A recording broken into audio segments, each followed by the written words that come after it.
Fala galera, vamos chegando aí. Esperando o pessoal ir entrando.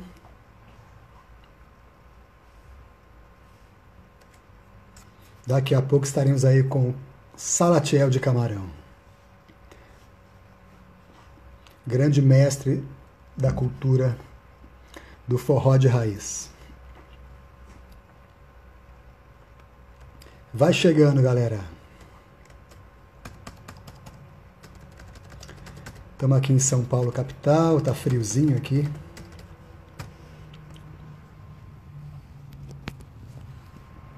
Salatiel vai chegando. Salatiel entrou, já vou convidá-lo para bater esse papo legal.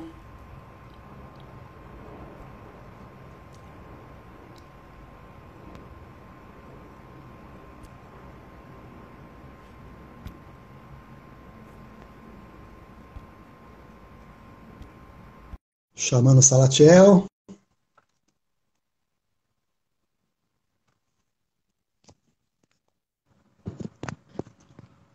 Tá chegando. E aí, meu cabra? E aí, poeta, tudo tranquilo? Tudo bom, meu querido?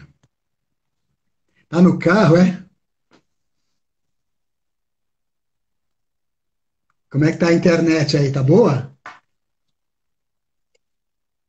Tá tranquilo. Tá dando Tá falhando um pouquinho tua chegada aí. pra você tá falhando, né? É, tá dando uns cortes. Mas você tá me ouvindo Tá o perfeitamente. local que eu tô. Você tem fone de ouvido aí, ô Salatiel? Ih, rapaz, eu deixei Talvez seja melhor, hein? Talvez pegue melhor. o fone de ouvido, né? Geralmente elimina sons externos, às vezes o fone tem microfone próprio, facilita. Pior que eu acho que os meus filhos devem ter Ah, fica tido uma tranquilo, visita aqui. só se tivesse. Bom, galera, vamos chegando aí. Hoje eu tenho o prazer de conversar com esse mestre da cultura popular aí, super pesquisador Salatiel de Camarão. O pessoal vai entrando e saindo da live, isso é normal, né? Então eu já vou adiantando quem é esse cabra bom. Salatiel, deixa eu fazer uma surpresa para você. Eu resolvi. Essa é a segunda live que eu faço ao vivo, né? A primeira foi com o Flavinho Lima, que é um cantor aqui que tocava com o Dominguinhos e tal. E aí eu Isso. resolvi fazer uma coisa que é uma pesquisa sobre o nome dos meus convidados. Aí eu pesquisei o nome Salatiel. Aí apareceu o seguinte aqui, olha só. Ele é um dos 7 arcanjos da Igreja Ortodoxa. Salatiel está sempre orando a Deus. Olha que legal. E pelo bem, pela salvação e saúde das pessoas na terra. O anjo, Salatiel, é citado apenas no terceiro livro de Esdras, Evangelho Apócrifo, que não integra a Bíblia Católica. Eu achei muito legal fazer essa pesquisa e vou fazer com todos os meus convidados agora o significado do nome, que não necessariamente tem a ver com a pessoa, mas acho que por acaso, nesse caso, tem tudo a ver com você, né? É, a palavra Salatiel é uma palavra em aramaico, né? Que quer dizer aquele que traz a palavra. Então tem uma certa coincidência aí, né? Não coincidência, né? É, para Então vamos aqueles que têm conversar, ouvidos que querido. ouçam, né, como diz a história. Ih, tá falhando. Tá falhando, Diga né? lá. Não, eu tô dizendo como diz a história, né? O poeta disse, aquele que tiver ouvidos que ouça, né? Sim. Tá falhando um pouco, tem hora que não tô te ouvindo.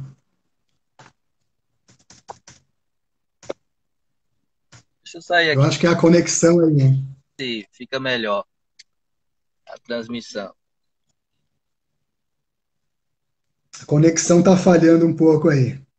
No começo de toda live é assim mesmo, cara. Fica um ajuste, a gente vai ajustando o som, ajustando, né, a parte técnica aí para as coisas darem certo.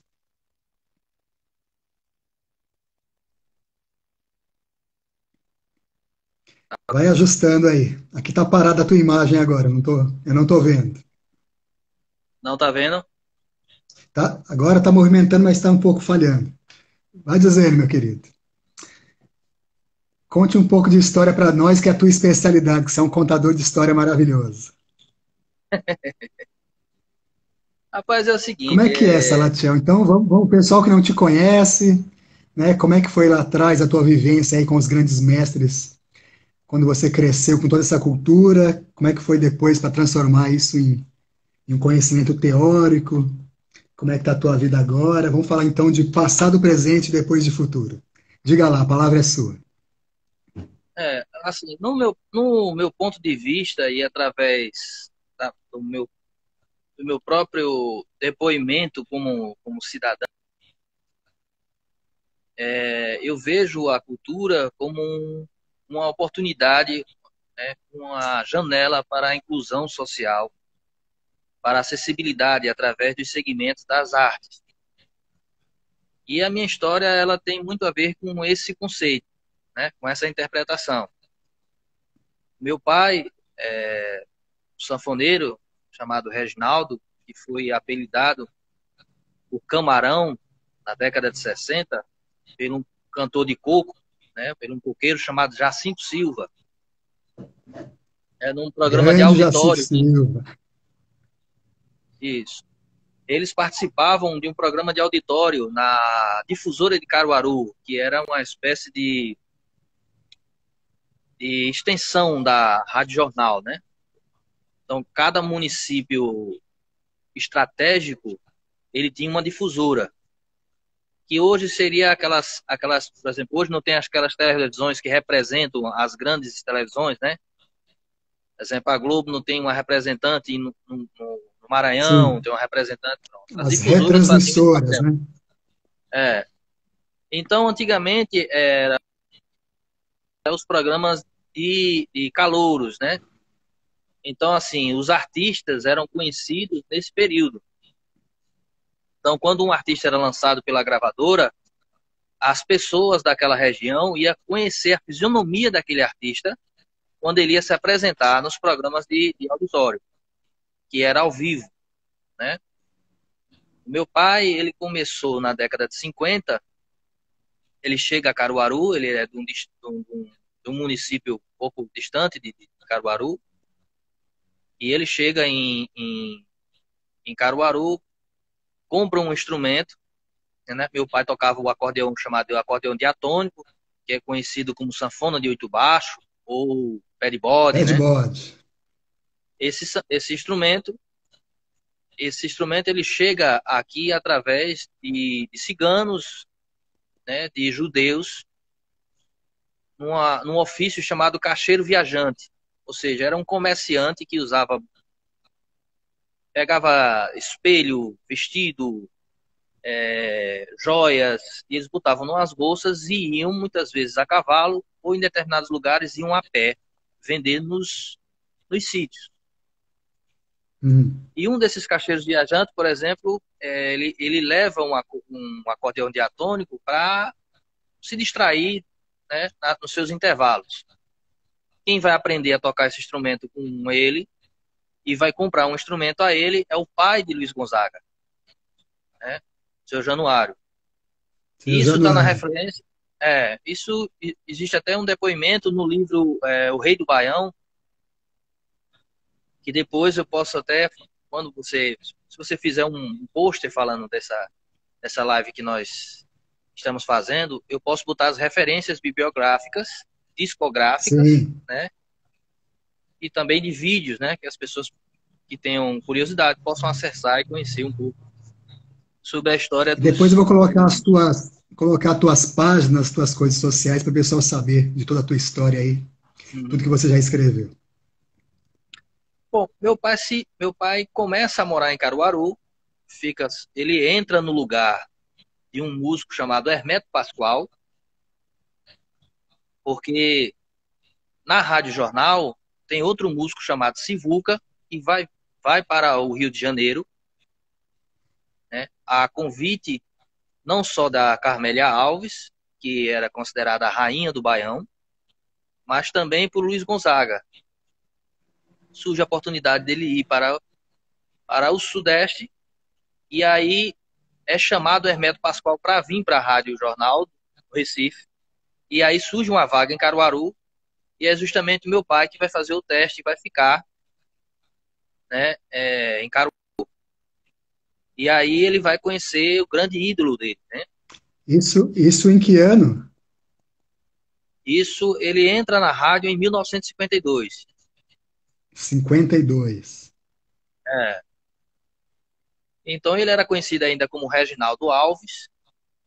Então, em alguns discos, por exemplo, de Abdias, de Marinês, Três do Nordeste, até um disco de Tim Maia, você vai encontrar esse nome, Reginaldo Alves, que ainda não era chamado de Camarão. Ele também era compositor e letrista, né? Hum. E aí ele começa a conviver com esse pessoal, conhece Luiz Gonzaga ainda com o nome de Reginaldo Alves, que era também conhecido como Galego, né, da sanfona. Inclusive tem até uma história interessante que Luiz Gonzaga vai divulgar a Cauã, um baião, mas só que ele não leva a sanfona. E aí o pessoal insistindo muito, né, que ele tocasse a música, né?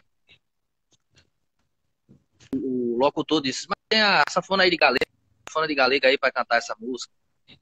E Luiz Gonzaga era Tá muito falhando um sisudo pouco nesse agora. tipo de coisa. Tá escutando agora? Continue, continue. Luiz Gonzaga era muito sisudo nessa questão de tocar com outro instrumento, de outro músico, entendeu? Ele não gostava muito, mas com tanta insistência, ele pegou a sanfona do meu pai. Só que a sanfona do meu pai era uma sanfona de baixa qualidade, né? O primeiro instrumento dele, estava batalhando, então Luiz Gonzaga danou a fazer cara feia tocando e fazendo cara feia porque o fole era afogado, né? Aí quando terminou, aí Luiz Gonzaga disse: "Olha, essa sanfona é feito cachorro de rico, né? Só serve para bufar. Ou seja, um fole muito folgado só serve para fazer vento, né?" Meu pai fica um pouco envergonhado, mas depois ele brinca com meu pai e aí Fraco, né? começa uma amizade, né, deles dois. E apesar deles ter se encontrado no aniversário de Brasília, né, foi quando o meu pai foi e mestre Vitalino, que é um senhor que faz artesanato, faz uns bonecos de barro, né, ficou muito conhecido aqui no Nordeste com esse tipo de objeto, né? Eu brinquei muito de carro de boi, né, com esses bonecos que eram feitos de barro, né? Então eles se encontram em Brasília, mas eles só vêm criar uma amizade mesmo na rádio difusora. Meu pai, ele começa a ter uma popularidade e aí começa a ter uma convivência na minha casa desse pessoal. Por exemplo, eu conheço o Luiz Gonzaga eu desde criança, mas não via Luiz Gonzaga como um artista. Eu via Luiz Gonzaga como um amigo do meu pai que tinha umas características do sertão. Ele lembrava meu avô, lembrava meu tio, né? Então, assim, as conversas que eu tinha com o Luiz Gonzaga mesmo era sobre passarinho, sobre cavalo, né? Era coisa de sítio, não tinha essa coisa de falar de música. Eu não enxergava ele como artista. Só depois de velho que eu vim compreender a importância dele como artista. A mesma coisa Você era Marinês, a criança, mesma né? coisa Lindu, né? Conheci Genário ainda garoto. Genário tinha um cabelo Black Power, né? Quando chega com o Marinês aqui em 1970 para fazer shows aqui com o Marinês, e o Genário era todo boizinho. Era calça boca de sino, cabelo Black Power, entendeu? É mesmo? Era Uma boizinho, era moda. cabeça. E quando a gente se encontra, ele lembra muito dessa época, porque eu era muito sisudo, Deixa né? eu Eu tirar era uma muito foto. matutão. E quem gostava Tá falhando muito aí, Salatiel. tá? Eu preciso que você veja a conexão aí. Deixa eu ver se eu me aproximo. Será que eu me aproximando mais do teto? Deixa eu ir para ali que tem luz ali. Quem gostava de abusar muito comigo era a Cobrinha, do trio nordestino, né? Do trio nordestino. Era. E quando o Lindu ia lá para casa com Cobrinha e Coronel, Hum. aí ele ficava perturbando comigo até eu me irritar, né? Só que teve um dia que Genário estava lá em casa e eu tinha uma bota aquelas botas de faroeste, né? Aquelas botas bicuda, que chamava cavalo de aço. Aí quando meu pai não tava vendo, aí eu um chute na canela de Cobrinha que Cobrinha ficou imitando o Saci lá e até hoje o Genário não esquece disso. Toda vez que a gente se encontra, o Genário comenta sobre isso. Então Então eu fui convivendo. me fala uma coisa, ô Salatiel. Me fale assim alguns nomes aí que você via frequentando de vez em quando aí pela tua casa, por esses lugares, por esses encontros aí. É, existia na época uma coisa chamada caravana, Ah, certo? Luiz Gonzaga, tanto ele ia só, né? Luiz Gonzaga ele tinha um ritual assim com os seus discípulos, e sempre que ele chegava na região, ou ele ia tomar café, ou ele ia almoçar. Então ele chamava aquele grupo, principalmente os sanfoneiros, né? Para ir conversar com ele, contar como é que a pessoa estava, como é que estava a música, né? Como é que estava a situação. Então fazer era o meio que social ali, né? era mesmo que um chamado. E o meu pai via Luiz Gonzaga Falhou. basicamente como uma entidade, né? Então tinha aquela coisa, todo mundo se arrumava, né? Geralmente quem ia com ele era eu, que era o mais novo, né? E aí a gente se arrumava e tinha aquela coisa de se comportar, não pedir nada, né? Meu pai tinha essa preocupação. Então, mas também ele ia com as caravanas. Quando ele ia com as caravanas, aí ia todo o pessoal da RCA Victor, né? Também ia o pessoal com Abdias, que era o sanfoneiro produtor, né? Da Poligram e também ex-marido de Marinês. Olha Né? o peso da turma. Então lá em casa ia Marinês, Três do Nordeste, Trio Nordestino, né? Luiz Gonzaga, Genário, Sivuca, Ari Lobo, Você é né? Esse louco. pessoal, Jacinto Silva, Del do Baião, esse pessoal que era do segmento, né? Não era Você tá comum. falando aí, eu juro que tá me arrepiando o braço aqui, entendeu? Só de ouvir. Então era comum esse pessoal. Tanto, por exemplo, eu chamava Sinuca, eu não chamava Sivuca, né? Então, na década de 70, meu pai vai ser o diretor musical de um palhoção, né? Que era tipo um circo, né? Como um circo voador, por exemplo, só que era de questão de signos que representavam Opa, falhou. a tradição, Só que era o né? quê? Era, que eram signos, ou seja, tinha que ter palha, né? Tinha que ter características, elementos como estilogravuras, elementos que caracterizavam a coisa do Nordeste, a coisa da raiz, a Certo. coisa do camponês, né? Então, quando era uma coisa no sítio, era chamado de palhoça, né? Nas cidades começou a chamar de palhoção, porque era uma palhoça maior, Hum, entendeu? Então tinha palco para uma estrutura que é mais ou entendi. menos semelhante ao que se tinha antigamente aqui, que era chamado de samba dilatada.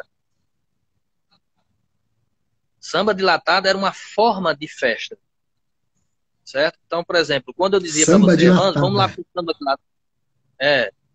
Quando eu dizia para você, Evandro, vamos lá para o samba dilatada na casa de seu Bill, você sabia que ia ter uma música ao vivo, você sabia que ia ter um terreiro batido para se dançar, certo? E para dançar nesse terreiro ia ter uma coisa chamada cota, que Hum, hoje é comparado ao cover, é a cota. certo? Ia passar a cota, né? Quando o cara tava dançando com a sua parceira, Parceira. quando ele passava na frente do sanfoneiro, o sanfoneiro parava. Quando o sanfoneiro parava, ele tinha que dar a cota, entendeu?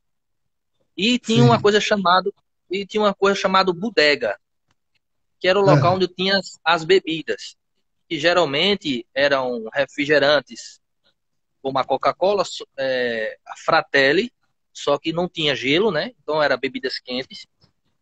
é? E tinha uma bebida chamada gingibirra, que era um suco de abacaxi. As pessoas tiravam o sumo do abacaxi, misturavam com bebida alcoólica, ou sem bebida alcoólica, né? E depois colocava só o suco dentro do abacaxi. Então você tomava no próprio abacaxi, agora só o suco dentro, Entendi. entendeu? Então os palavrões começaram a ser executados, por exemplo, relembrando o São João. Então Hum, depois do São João ia ter festas, porque não era comum ter todo final de semana uma casa de show, até porque nessa época não existia casa de show específico para forró, certo? Os E eventos aí o que teu eram pai, ele tocava dentro desse universo. é, meu pai tocava na rádio difusora, era músico da rádio difusora, Garanhuns. e quando tinha as festas, que eram chamados ou de bailes, né, ou no caso de samba de latada, ou casamento, ou bodas, né, a expressão, por exemplo, a expressão de confraternização de empresa vem surgir uma West Company, né, que era uma empresa inglesa, que vem trazer essa coisa de a empresa fazer uma festa para os seus funcionários. Boa. No Nordeste não era comum esse tipo de coisa.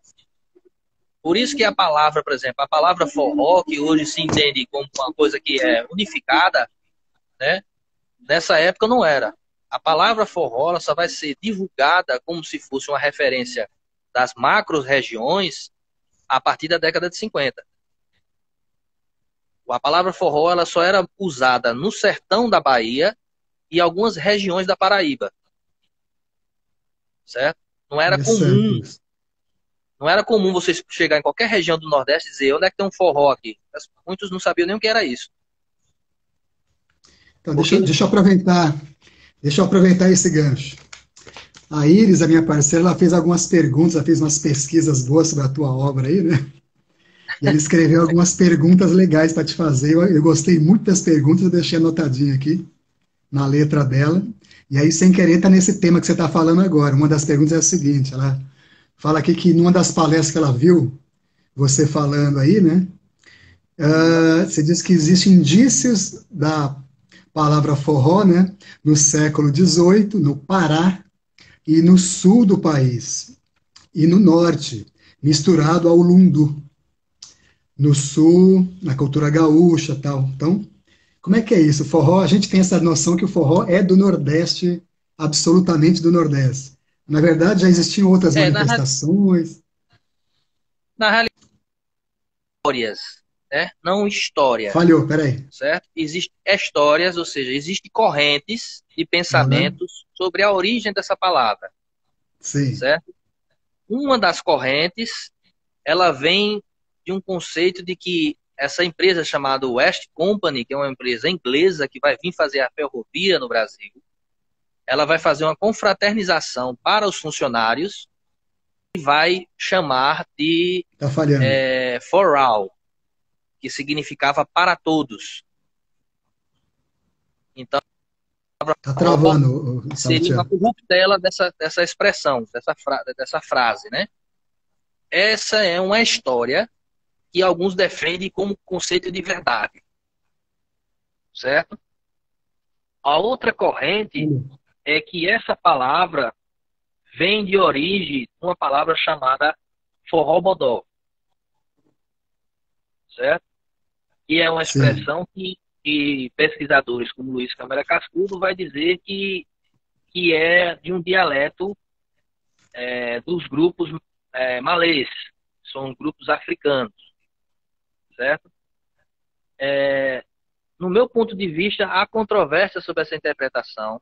já que eu já fiz algumas pesquisas e fui atrás de pessoas especialistas na questão linguística, né, de origem africana, e essa expressão for não existe em nenhuma linguagem africana, né? Dentro de um conceito comum, a gente pode falar algumas expressões como zabumba, né, zambelê. Você vê que essas palavras elas não contêm, né, sílabas ou fonemas próximos a essa questão de forró ou for, né, essa expressão. Há outra corrente que diz que essa palavra ela vem de origem de uma palavra em francês chamado forró bordão, né, que na realidade é quando Augustinho, né, o Papa, ele percebe que a igreja tinha uma necessidade de uma música sacra. Já existia a música secular e percebe que devia fortalecer a música sacra. Ou seja, já existia uma língua padrão, que era o latim, né? O latim que a igreja permanecia com aquela fonética, toda aquela questão, né? Que geralmente a gente escuta muito os antigos, né? No Pai, Filho, Espírito Santo, né? Eles tinham uma expressão, a sonoridade característica da religião, da crença. Eles também tinham signos e símbolos que representavam a religião. Também tinham vestes e rituais que caracterizavam a religião. Faltava a música. Daí é quando surge o canto gregoriano. Peraí Certo? que travou o negócio aí. Entendeu? Vamos lá. Quando surge o canto gregoriano. Então aí passa a difundir na Europa, através dos monges, que o Papa queria que todas as igrejas cantassem iguais.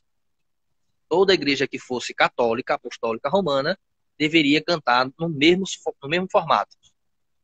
E foi tentar induzir aos músicos das regiões que aquela música que eles tocavam, que era música secular, não era uma música de Deus. Não deveria ser tocada. A cultura popular não deveria ser tocada. O que vai acontecer? Esses músicos, eles vão aprender as técnicas, né, que chama forbordão, que seria contrapontos, seriam as técnicas que eles vão aprender, e em vez de eles pararem de tocar as músicas populares, eles vão pegar aquela técnica e vão executar nas músicas populares. Ou seja, o tiro vai sair pela culatra, né?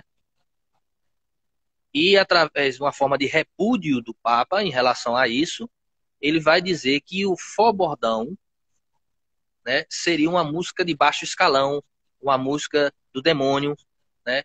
Então ele vai começar a ser conhecido na Europa como uma coisa de má qualidade, uma música, uma coisa que não é para família, é onde só tem confusão. Sempre ligado ao profano, né? É. Então, mas aí não vai adiantar porque vai se popularizar, né? Então, essa palavra, ela vai ter um percurso histórico e aí ela vai ter um ressignificado. Então, de forró bordão, forró bodó, né? Essa é uma corrente. Não tem documentações que comprovem nenhuma dessas correntes como verdade. Existem grupos que defendem a ideia, o conceito de que seja verdade, mas historicamente a gente não pode dizer surgiu nesse formato, entende? Esse é um assunto já bem mastigado no mundo acadêmico, né? Que como todos os conceitos acadêmicos não chegam em lugar nenhum, sempre fica morrendo, né? Os caras com 200 anos discutindo a mesma. Mas Coisa. o que eu acho relevante é a finalidade Travou. do forró, entendeu? Porque o que eu destaquei lá quando eu estava lá no fórum é que a função do o que eu vejo hoje, né, a garotada, né, vocês aí do Sudeste, captar o conceito do que surgiu no século XVIII, muitas vezes sem ter o contato, né, sem saber que aquilo surgiu por esse motivo, mas é como se a história tivesse se retornando ao seu estado de origem. E eu acho isso magnífico, porque a essência da cultura, ela consegue resistir o tempo, consegue resistir os preconceitos, né? E manter a sua essência natural. O forró ele surge como uma manifestação de libertação espiritual, corporal e social. Ou seja, o evento forró era um momento onde as pessoas não reconheciam a diferença de classe, a diferença de cor, a diferença de etnias, né? Elas se confraternizavam pela oportunidade de estar vivos e pela oportunidade de ter o seu alimento durante o ano. Então, era uma confraternização com esse objetivo. A primeira vez que eu fui para ir para o Sudeste, para ver, né, os nativos, né, porque eu fui para o Sudeste no período da década de 90, mas eu ia para forró de imigrantes. Eu ia para Pedro Sertanejo, eu toquei em Pedro Sertanejo, toquei no Diamante Cor-de-Rosa, né? Eu fiz o lugar aí de um zabumbeiro chamado Azeitona, né? Então eu toquei nessas casas, mas eu tocava para casas de imigrantes, onde tinha todo um conceito construído do que seria forró de raiz, que seria tradição. Então, através das vestes, né? Então tinha toda uma história. Eu não tinha Agora tido travou contato aqui. ainda com esse universo. Cortou? Tá, voltou, voltou. Pronto. Então, Eu não tinha tido A Iris perguntou, a Iris fez uma pergunta aqui, Salatiel, aí na hum. tela mesmo, vê aí. Esse momento do século XVIII acontece em quais estados do Brasil? Olha, na região do sertão é um processo muito natural. Você vai ter litografias que vai identificar isso na Bahia, né? Você vai ter pessoas que vão vir, por exemplo, como os holandeses, você pessoas que vão trazer, vai ter um benefício histórico muito grande, porque eles vão trazer arquitetos, pintores, né? Que é uma companhia chamada Companhia das Índias Ocidentais. É onde vai dominar as capitanias de Pernambuco, da Paraíba. Então eles vão trazer essas pessoas e essas pessoas vão registrar isso em pinturas e litografias, certo? Contudo, a gente não pode dizer que só existia naquela região, né? Mas no sertão é onde se tem documentado que isso já existia, entende? Porque quando a gente vai Sim. falar de história, e principalmente falar de cultura, a gente tem que entender que cada macro-região ela vai ter as suas próprias identidades e características. Por exemplo, em cada região você vai ver instrumentos sendo executados que não existem em outra região. Você vai ver, vai ter sotaques diferenciados. Por exemplo, aí em São Paulo, mesmo todo mundo falando um sotaque semelhante, né, que é o sotaque paulista, mas se você for para o interior, você percebe que tem uma, uma característica mais específica do que o pessoal da capital. Não é isso? Quando você chega em determinada Completamente. região, não é isso? Então, Claro. isso vai acontecer em todas as regiões. Então, assim, às vezes é uma visão simplória, as pessoas pensam que porque é Nordeste, é um padrão. Todo mundo fala igual, todo mundo come a mesma coisa, né? E isso vai diferenciar pelas influências dos povos que vão colonizar aquela região. Uhum. Então, assim, para entender o Nordeste, o Brasil em si, mas eu falo em Nordeste porque é a minha área de pesquisa, para você entender Claro. o Brasil, o Nordeste, você vai ter que entender, né, a cultura cigana, você vai ter que entender a cultura indígena, você vai ter que entender a cultura africana, né, e alguns grupos europeus. Então, quando esses grupos se encontram em determinadas regiões, eles vão criar características específicas. Por exemplo, se você prestar atenção, o imigrante, que ele é do sertão, quando ele dança, você vai perceber uma característica corporal da região, que é manter a parte superior do corpo, ou seja, os ombros e os braços firmes, e só movimentar o quadril e as pernas. Quando você for para um forró de imigrante e você perceber as pessoas dançando nesse formato, geralmente essas pessoas elas são da região chamada de sertão. Quando você vê um imigrante que ele tem movimentos corporais de ombros, braços, né, e frases mais expressivas do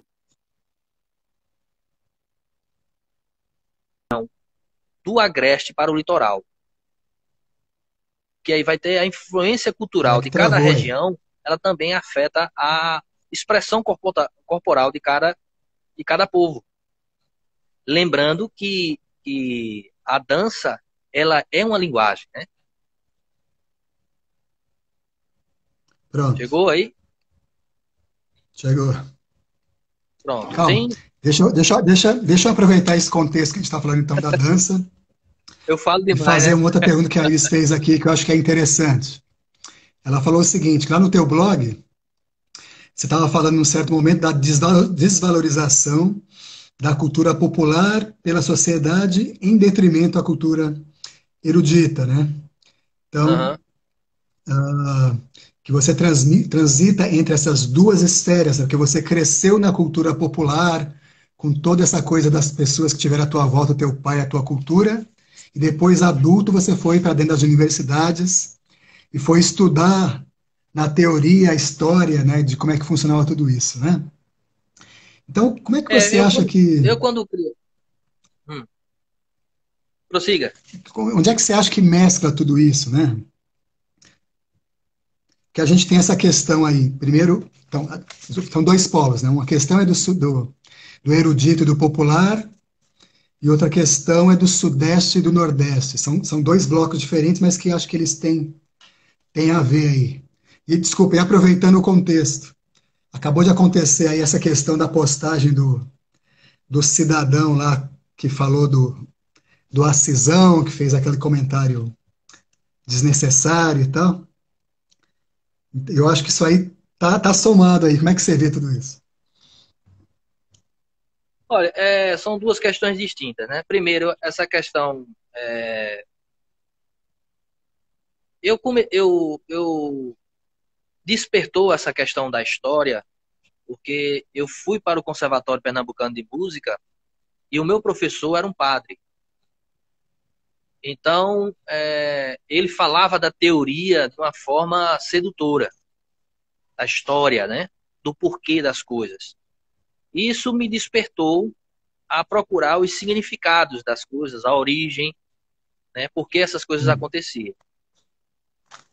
Com o tempo, comecei a lecionar e sempre tentava trazer o porquê que a pessoa está fazendo aquilo, né? Quais os motivos, o que fez aquilo existir, né? Era uma coisa meio Woodstock, né? Para Como é muitos, que é? era uma coisa meio Woodstock, né? Meio cabeça Ah, para sim. muitos, porque em determinadas artes as pessoas têm a mente muito fechada. Então, Sim. quando você coloca os conceitos de Sócrates, né? Por quê, quando, onde, como, isso desperta um certo desconforto, né? Porque as pessoas não estão preparadas para esse tipo de coisa. E, no meu ponto de vista, esse era meu caminho. Por isso que eu estou, como acadêmico, em benefício à cultura popular, para desconstruir preconceitos, né? E apresentar conceitos. Eu não tenho a pretensão de dizer quem é certo, quem é verdade, quem é raiz, quem não é. Eu procuro trazer os elementos para que a pessoa ela possa, com o seu conhecimento intelectual, absorver e tomar sua própria conclusão, né, em respeito do que se está acontecendo. Entende? Deixa eu te fazer uma pergunta, Salatiel. Aliás, olha só, agora são 6h40, a gente começou às 6 horas, e o Instagram, eles, a cada live, só permite 1 hora. Depois o sinal Uhum. cai e tem que começar de novo, independente. A gente tem, teoricamente, nesse primeiro bloco, 20 minutos somente.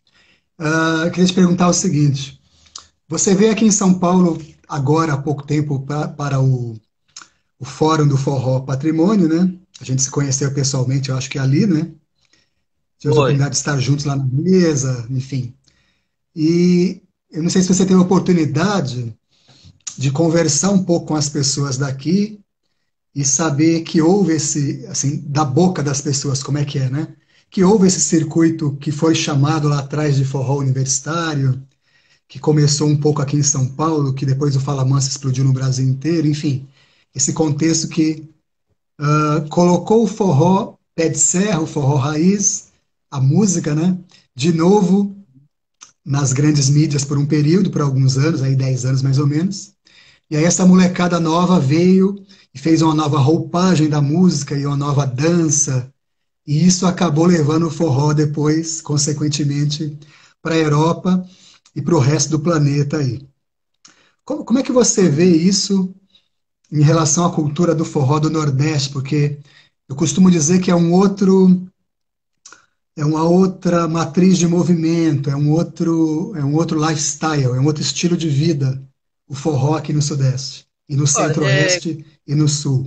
A gente, eu diria que uma das características que eu vejo é o seguinte: primeiro que você tem, nos bailes é tudo muito diferente. Nos bailes, a grande maioria das pessoas não é casada ou não está em par fixo, todo mundo troca de par o tempo todo para dançar, o baile é um baile mesmo, as pessoas não estão só assistindo a banda tocar, né? Não é só uma coisa de contemplação e de assistir, né? Uma banda tocando, mas é muito mais do baile mesmo, de dançar. Tem um gosto muito grande pela dança. Como é que você vê essas diferenças aí? olha, eu vou comentar nesse aspecto aí em dois caminhos, certo? Primeiro, Certo. o caminho da ciência, certo? Do Eu quê? vejo a cultura ela como um movimento vivo social.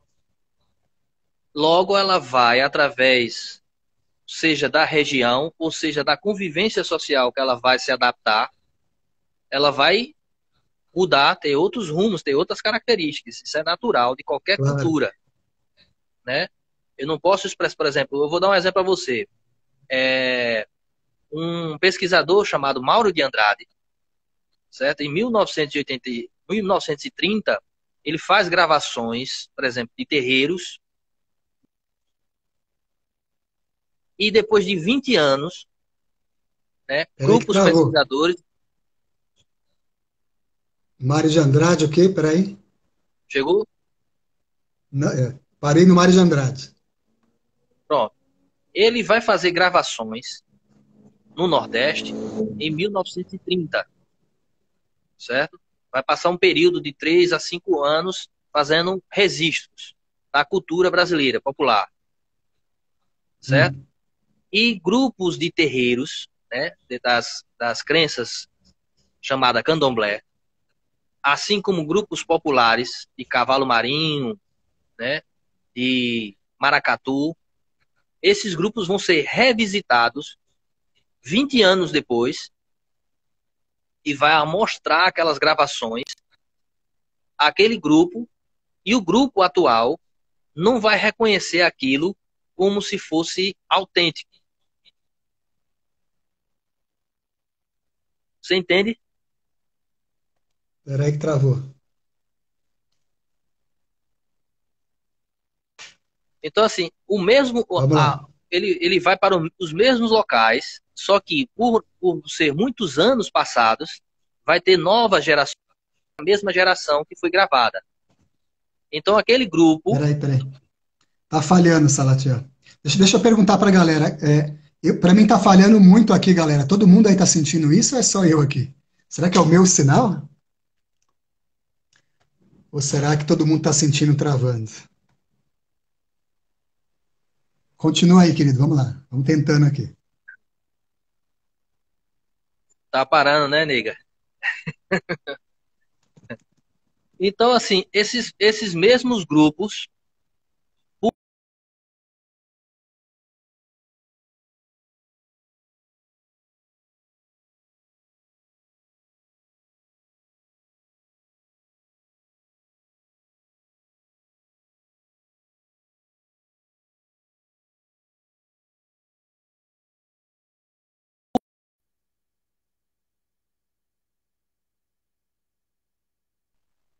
Voltou agora, teu.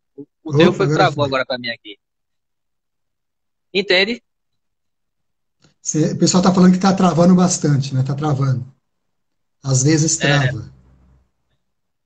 porque eu Você acho que tá eu você tô tá no no sinal do edifício. teu celular? Eu tô no edifício aqui. Eu tô no celular. Mas no teu sinal ou no sinal do Wi-Fi aí? Não, aqui eu acho que não tem Wi-Fi, não. Aqui Tá. é, Porque tá travando, de vez em quando trava, mas vamos embora. Algumas pessoas pronto. disseram que tá tudo normal, então eu acho que é o sinal de cada um. Bora. Uhum. Então, assim, o que eu quero mostrar como exemplo nessa questão é que a cultura vai se adaptando às necessidades sociais do seu tempo. Ou seja, a cultura ela não é estática. Então, você vai ter processos distintos no período de vivência desse forró urbanizado. Que, na realidade, esse forró que surge em 1946, ele é baseado nas matrizes, certo? Então, assim, Humberto Teixeira, Luiz Gonzaga e Zé Dantas, depois vem Pedro Sertanejo, eles vão construir uma imagem de identidade de raiz, certo? Inspirados em outros movimentos, né? Como os romancistas de 30, né? Como o movimento conservador aqui de Gilberto Freire, né? José Rodrigues de Carvalho, Batista Siqueira. Então, assim, isso vai ser uma construção do que seria a verdade, do que seria a tradição nordestina, do que seria propriamente o Nordeste.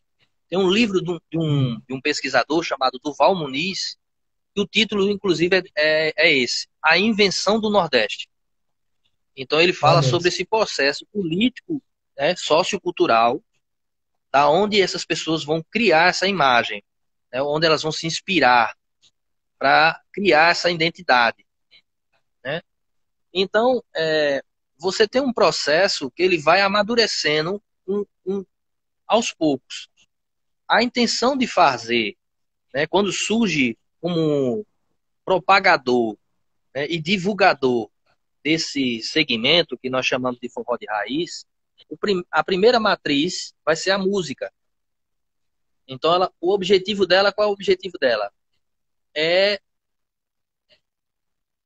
estão no Sudeste e reconhecerem o seu conceito de identidade individual num pensamento coletivo. Aliás, quatro, e vão ser do sertão do Nordeste. Chegou? Vamos lá, pensamento coletivo. Você vai ter quatro pessoas do sertão do Nordeste. Luiz Gonzaga, que é do sertão, que é o Araripe. Você vai ter Humberto Teixeira, que é do sertão central. E você vai ter Zé Dantas, do sertão do Pajeú, que depois tem outro sertanejo, que vai ser Pedro Sertão. Então, essas pessoas elas vão pegar as lembranças que elas têm das suas regiões, certo? E vão construir essas lembranças como fosse uma identidade coletiva.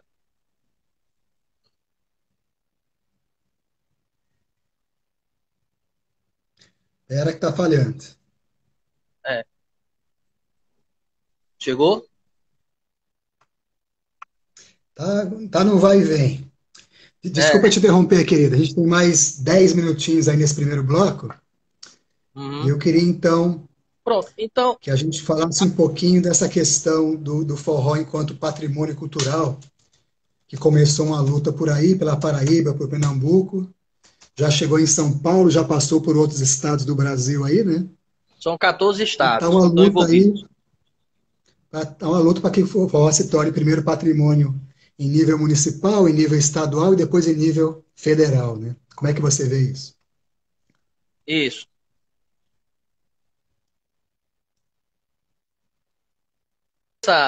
Atribuir Foi aí que políticas falhou, públicas, né, de para novo. fomento. O objetivo principal, certo, é que possa criar políticas públicas para fomento, para propagação, para divulgação dos segmentos de forró, ou seja, as matrizes, a dança, a Sim. literatura, a música, né, a gastronomia. Então, Cordel. essas matrizes que elas tenham possibilidades, através de políticas públicas, que possam ser inseridas nos campos pedagógicos, né, dentro das escolas, que possam ser usadas como ferramentas de formação social, de inclusão social.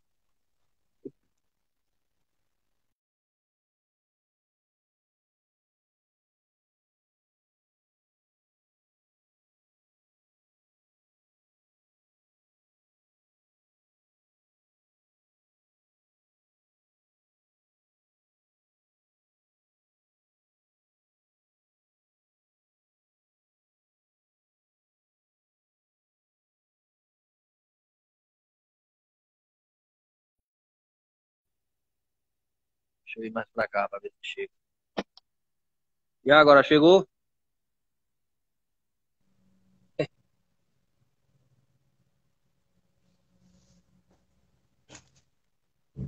Para mim está travado o teu vídeo, não estou te escutando.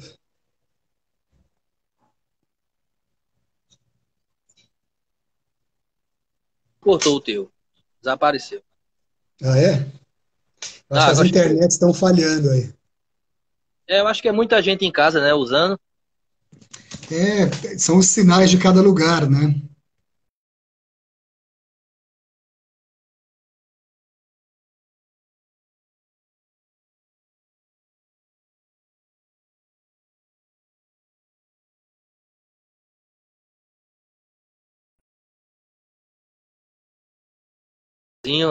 Da acordeão.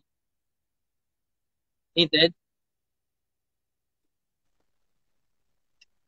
Pronto. Então, na realidade, é uma forma de divulgar, tanto para as instituições públicas como privadas, inclusive até para a sociedade em geral, entender que forró ele pode ser empregado como uma ferramenta social, uma ferramenta de Perfeito. inclusão, uma ferramenta educacional, né? Que entretenimento é uma coisa secundária do que seria forró.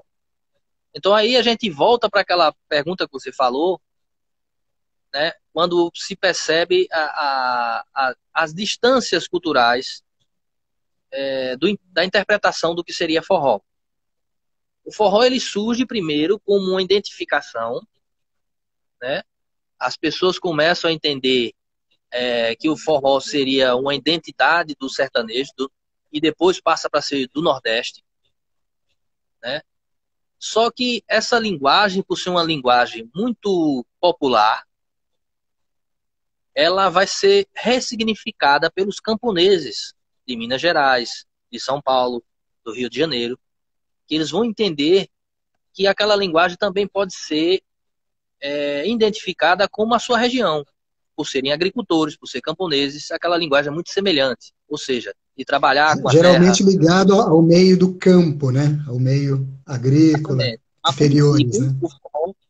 a sua, a sua, o seu conceito linear, ele surge, né, do camponês, da história né, da cultural do camponês. Mas só que ele vai seguir outros caminhos. A princípio, começa na década de 70, quando aqueles que não são camponeses, mas são descendentes de camponeses, começam também a se reconhecer, porque lembra do avô, lembra dos lugares que visitavam, né? E aí vai surgir As grupos como os Tropicálias, histórias. vai surgir grupos como os Tropicálias, vai surgir um grupo cearense que vai surgir Fagner, vai surgir Zé Ramalho, né? Então você vai ter pessoas do litoral que vão também se encontrar naquele conceito. E já são pessoas que vão ter uma visão diferente daquele do sertanejo. Porque ele Deixa eu não vai. perguntar aqui uma coisa, desculpe. Uma pessoa perguntar aqui, a Maria Louquinha, o nome da pessoa aqui. Qual é o momento em que o forró teve maior destaque? Na década de 50 é o seu maior momento, certo? Tá? Na década de 50 ele vai tocar em todo o Brasil, certo? Vai chegar um momento que a RCA Victor vai ter uma gravadora só para imprensar os discos de Luiz Gonzaga. Uma coisa até então inédita, né, no mercado fonográfico, certo? Vai ser tocado também na Europa, em diversos cantos, né? Humberto Teixeira vai para a Alemanha, dar palestra na Alemanha, né? Luiz Gonzaga vai para a França, né? Vai ser um momento muito forte da cultura popular, até porque o forró ainda não no conceito de estilo musical, mas o baião, né, e seus parentes, que Luiz Gonzaga ele vai ter uma sensibilidade. E quando o baião faz sucesso, ele começa a trazer elementos que fortaleçam essa ideia. Porque da década de 30 até a década de 40, era muito comum surgir gêneros musicais, faziam sucesso e depois desapareciam.